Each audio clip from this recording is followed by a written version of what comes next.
All right, thank you for sharing your Friday nights with us. We're going to bring it home. Or try to. Hit it, DJ. Cool.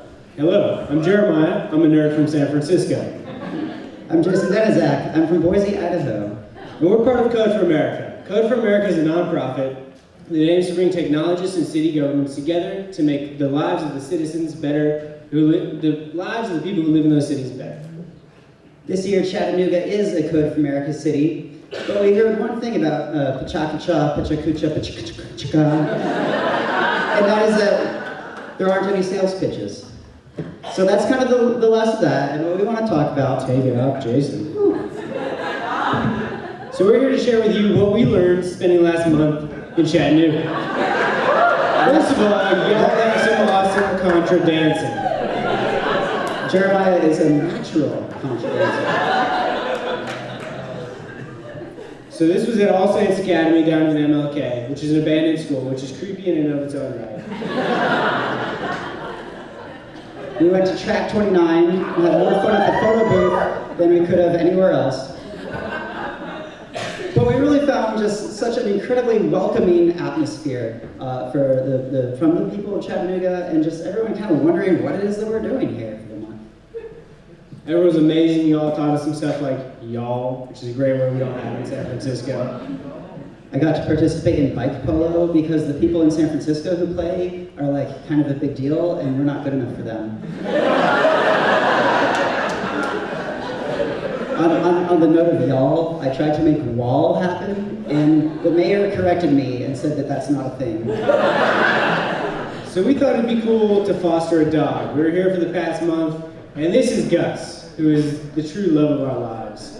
Gus is great. A lot of you maybe have liked his Facebook page. We were trying to get him adopted during the time that we were here, and more on that in a little bit. But we went down to McKinney Animal Center, and the mayor's chief policy officer talked us into adopting Gus. Not adopting, fostering Gus. It's been a handful. There was also some phenomenal community events here in Chattanooga. There was a Mozilla Gigabit community event, which was just one of many at the 4th Floor Library, which if you have not been yet, is one of the most fantastic makerspaces I have ever been to. Libraries.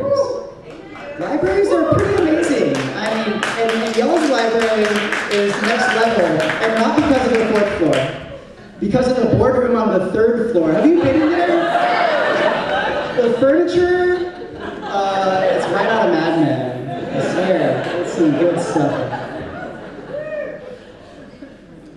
Jeremiah could not get his photo taken for some reasons. We also learned this: Chattanooga and snow. Y'all have an interesting relationship. So did anyone check, is it snowing in Chattanooga.com? He made that. It shut our entire activity down. We had a lot of meetings. We were meeting with folks from city departments, from various groups in the community, random people that we bought coffee for. And then this Tuesday and Wednesday and Thursday and Friday hit, and it was like a ghost town. We were the only people walking on the streets of downtown, and we couldn't figure out where everyone went. But there's also this amazing outdoor community, which I'm sure you're all aware of here in Chattanooga. And we got to hang out with some awesome folks from outdoor Chattanooga who took us climbing and biking, showed us awesome little hiking trails, and bike polo. So we were able to walk back and forth on the Walnut Street Bridge. It was really cool. I bought a bike because we had these wonderful bike share memberships, which are great, but I love biking, and so I had to buy a bike. So I went all the way down River Park. That was a lot of fun. Even though it was gray, this was the best photo I got of the Tennessee River. And the river's amazing. I love it, that's all. And so what we really learned is that the neighborhoods are kind of the functional unit of Chattanooga.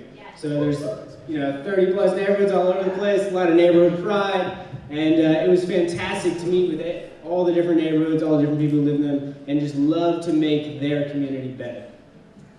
It started out with a process of trying to figure out where Chattanooga was on the map, and then trying to explain that to other people that I knew. But it's okay, I said I'm from Boise, Idaho, and I had to remind people that that's not Iowa. So as we were exploring Chattanooga, it was just great kind of zooming in, kind of literally on like a Google Maps and finding these neighborhoods and then say, oh, that's Main Street, that's McCauley, that's, you know, Fort Oglethorpe. Y'all have some great names. Saudi Daisy. It is impossible to say Lafayette without, you know, yeah. We started to get real well. This is a photograph of Harriet Tubman boarded up, closed a couple of years ago.